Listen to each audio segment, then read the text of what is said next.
Hey, what is good, YouTube, man? I'm back. I'm back. I don't know. I don't know how many days it is now, but I'm back. You know, making more videos. Making more videos. The Raiders today, pretty quiet. Pretty quiet. Not too many signings. Hey, that's okay. That's okay. But real quick, man. I'm thanking all y'all support, man. I'm only 12 more subscribers away from 200 subs, bro. That is huge. I mean, this is crazy, right? I mean, it might not be crazy to y'all, but to me, I really appreciate that support. I'm only 12 away, bro, from 200. But let's man, if you can subscribe, give me to 200. If not, it's okay. But let's get into this, man. So a good amount of news today. So, first things first, Rayquan Mcmillan signed with the New England Patriots on a 1-year deal. Um, I'm glad, I like covering when Raiders, ex-Raider players, depart. I like covering that a bit because, they were once with us. So, what I will say is that for him, once a Raider, always a Raider, bro. You didn't really, it was okay. It was okay. We traded a third for him, but we got a third in return anyways. So, yeah, man. Uh, Once a Raider, always a Raider, bro. I hope you do good with the Patriots, just not against us. You feel me? But hey, that's good. 1-year deal. He's about to save his money until he gets that next pay grade next year. So shout out to that. Shout out to that. Hey, this safety market, there has been a good. Okay, so let's start off with the safeties real quick. So news on the safeties: Anthony Harris is officially signed with the Eagles, the Philadelphia Eagles. He signed on, I believe, on a 1-year deal. Um, Now he was one of my top 3 guys that I think we should have signed that were remaining on the market. Looks like he's finally off the market. Officially put pen to paper with the Eagles, man. That sucks. That really does suck. That's just one less player that we can, try and shore up that safety position with. But more of, bit teeter-totter kind of sucky news. Um, Malik Hooker is on his way to a visit for the Cowboys later tomorrow. Um, Oh, if he signs, man, our options get real low, bro. It gets real low. It really does get real low. Hopefully he doesn't sign, but if he does, we still there's still ways that we can get through this. All right. So, more news, more news, more news. Shout out to Carl Nassib restructuring his contract, which is something I think we should have done. I know that you guys probably just wanted us to cut him flat out. The thing that's kind of dumb about cutting him flat out, I think we would have only made only around 250K in cutting him, and we would have had dead money that we would have owed him in the future. So restructuring him, we made $5 million out of a restructure, which is huge. I know that next year he's probably gonna get he's about to get a good chunk of change, but that's okay. We're playing for the present at the moment. So Carl Nassib restructures his contract that frees up $5 million in cap space. For some reason, I guess there's an ultimatum going on with Marcus Mariota, bro. That man, I thought he was going to be off the roster tomorrow after he didn't accept the restructure. But, I mean, I guess, Groden probably got some sort of man crush on that boy, Marcus Mariota. There's no problem. He's a very good backup quarterback. In other teams, he would for sure be a starter. Which is why I think that he's playing hardball, there's no problem with that. But the first, sort of kind of real draft news. The Raiders have officially met with TCU safety Trayvon Moehrig, planned to go in the first round of this year's draft. They've officially met and talked with him. I guess maybe one of those just draft interviews. Hey, I've been saying this for a while. I really have been. I always said that if we couldn't shore up this safety position in free agency, you really go after that safety in the first round, as our defense it's been a complete almost rebuild these last 2 seasons. Really, this year we've completely rebuilt it, but I think you got to go shore up that safety position. I know we have that huge need at tackle. I think that at 17, though, any tackle we go after is a huge reach. Now, let me say this.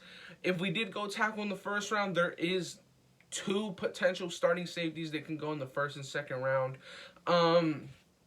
I don't know. I really think that what I will say about this safety is if Malik Hooker leaves the Cowboys facility without a contract, that would be huge for us. I think that we should still go out and sign a guy like Malik Hooker as Anthony Harris is off the market. That does hurt a bit.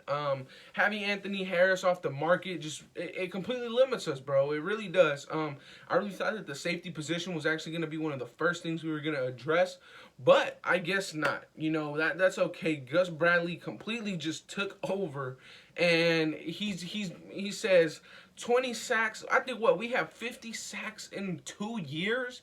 That's horrible. That is horrible. There are players that probably have 30 sacks in 2 years by themselves. So yeah, that's horrible. I think that Gus Bradley is really coming in here, nailing the hammer right on all of the on everything we're doing on that defensive line.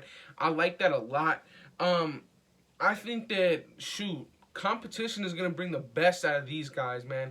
It really, really is. Having Solomon Thomas to compete with David Irving, to compete with Maurice Hurst, to compete with all those interior defensive linemen. What does scare me is a bit is that we do have a lot of three techs.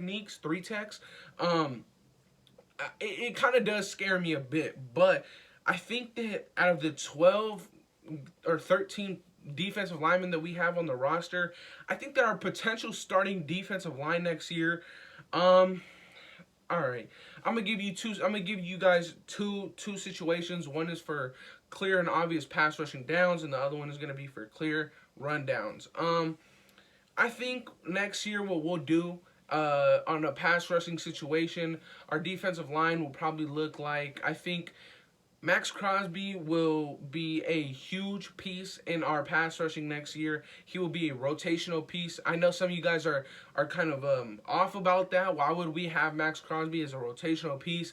For the simple fact that he's a liability in the run game. Yannick Ngakoue is in fact better than Max Crosby in the run game. And so look, let me give you this, right? I think that I was watching that interview, that press conference, man. The way that Solomon Thomas is saying that he feels that his career is really just rejuvenated, and really he feels that his career is really starting just now, and he said that he's more hungrier than ever to get on that field. Dude, man, that stuff hypes me up. I was also reading a lot of comments from old Niner fans, saying, listen, he doesn't have the technique for a defensive end, but they were saying, they were all giving this guy high praise when it comes to playing that three technique. They were all saying he's dominant against those interior offensive linemen because of that long wingspan, and he plays very highly to his strengths, and his strength, in fact, is his overall strength. He's very strong. He is a very strong player for his size. I think that maybe on passing downs, it should look like Yannick Ngakoue, of course. I think that Clelin Ferrell on passing down specifically moves into the defensive tackle position.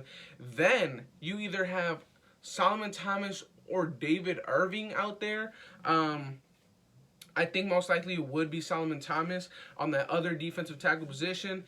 Then on your left end will be Max Crosby. Now, for running downs, specifically first and second down, I believe that your defensive line looks like possibly Yannick Ngakoue. Defensive tackle would be, as much as I hate to say it, probably Jonathan Hankins on specifically running downs.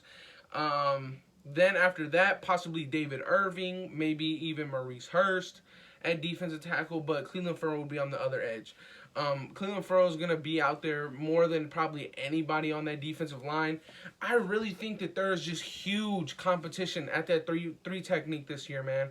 I had a lot of high hopes of David Irving and Maurice Hurst, but bro, they're going to have to compete their butts off, bro. They have to compete with Solomon Thomas, with David Irving, with Maurice Hurst, with Quentin Jefferson, and I think I'm missing a couple more guys. Bro, there is a bunch of competition there right now, man. And I think, I don't know. I really don't know. As far as three techniques, there is too much competition. I think that this is going to bring the best out of all of them. Obviously, having a stacked defensive line core is never a problem at all. That's a good problem to have. But, hey, this next year, dude, Solomon Thomas And I think really, I really think that Solomon Thomas and David Irving will have the best year next year as far as unexpectedly. I think that Maurice Hurst again is gonna get buried under the depth chart, and I think he'll end up walking in free agency next year. But that's too much in the future, man. Let's talk about the present. So, as far as signings today, I don't think that we did many. I'm not sure that we did any at all. I really don't think so. I know that all the Yannick Ngakoue, Kenyan Drake, I know all those have been officialized like 100% today.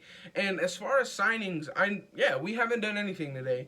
I'm not surprised. I really do think that with the restructure of Carl Nassib, I think we still need a safety. We still need a corner. I think a veteran corner. Richard Sherman is the guy who comes to my mind immediately, bro.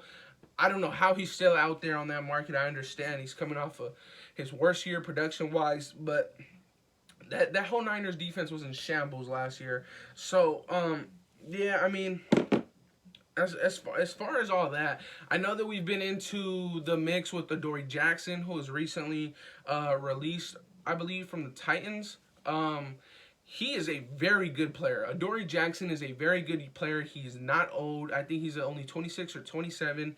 He has, he's a Pro Bowler at his position when he's healthy. Last year he wasn't healthy. So, I mean, I'm excited, bro. This defense, this defensive line, man, when you hear these guys talk in these press conferences, the thing that comes to mind is we're going to be dominant. We're going to cause havoc. We're going to get after that quarterback. Bro, we're bringing in guys that are...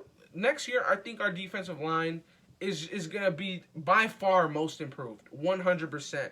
And what is good about a dominant defensive line is that your back end can be a below average back end and play above average. And what I mean by back end is your corners, your safeties, those guys can be below average players, but with a dominant defensive line can look like above average guys.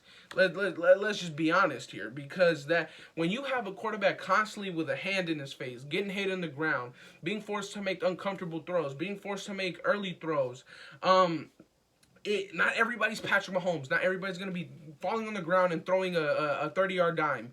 Bro, this is huge, having all these guys. And real quick, let me touch up on the Kenyan Drake situation. I don't know why this move is getting so much hate or fuss. I don't understand that. Kenyan Drake just brings a whole nother weapon. I think that, yes, it was a bit of an overpay, but you have to look at it. We use our running backs, our running back two, very much. You would see last year, Josh Jacobs would go out for a whole drive completely, and Devontae Booker was our guy. Now, would you guys still want Devontae Booker out there, or is Kenyan Drake not a clear upgrade? I think that this is great. He is a for sure screen threat. He can pass catch well. And the thing with Kenyan Drake is that, yes, he's gonna miss one hole every game, but every game he's also gonna make. The thing is with Kenyan Drake, he tries to make something out of nothing on every play, which I think is bad and good. I think John Gruden will for sure fix most of that, but he is a home run hitter, man. He's swinging for the fences every play. Now, last year, I don't think that we had a rush over 50 yards. We didn't. Now, Kenyan Drake is that. He was a 900-yard rusher last year with, believe it was 10 touchdowns. To have that on our team for only $5.5 million, I like it a lot. His cap hit this year is only $3 million. His contract, the way it's set up, is for next year, $8 million when the cap rises once again. Bro, this contract and this player is huge. For him to have that aura and respect for Josh Jacobs is huge as well. When you bring in two collegiate players together that have came from the same college and are playing the same position, there's much respect in that aspect. Now, real quick, the last time the Raiders had more than 4 picks in the top 100, it was 2019. 2019, we had one of our best drafts yet.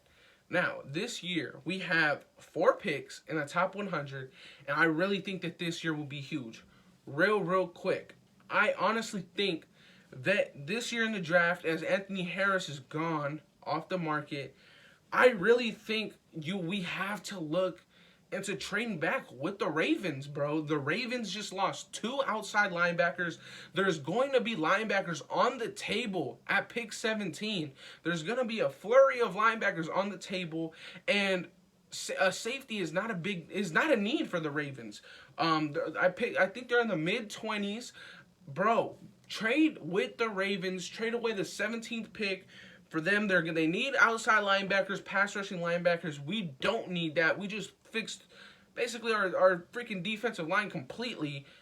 Trade back with the Ravens and really go out and pick up Trayvon Moehrig, man. I understand that Jonathan Abram hasn't completely lived up to the 27th overall pick, but he was playing in a horrible system. He will play like a first-round pick next year when he's in a good system, when he's in his natural position. Natural positioning is huge. Now, Trayvon Moehrig